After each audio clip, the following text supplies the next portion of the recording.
Pressing Ctrl plus S by mistake while using Vim.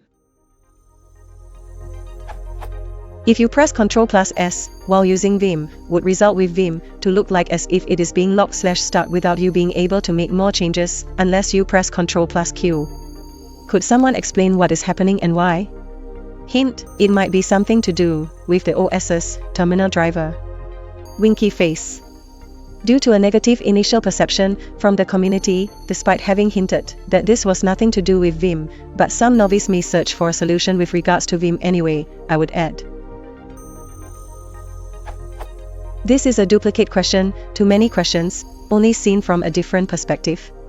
Answered at history of Ctrl S and Ctrl Q for flow control and what is the point of Ctrl S. More info about software flow control here. For remote host you can disable Ctrl S, soft, start/stop signals. Does Ctrl S actually stop the process on terminal? I hope the updated question is much more useful.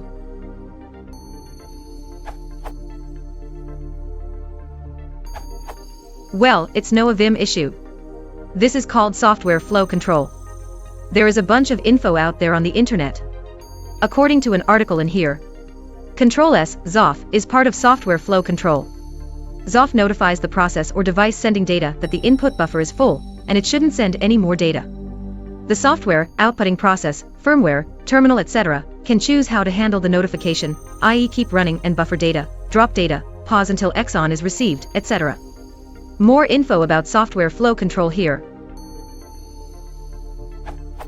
Note, if you want to get the control of your terminal after you press Ctrl plus S key combination, you can press Ctrl plus Q. I hope this helps.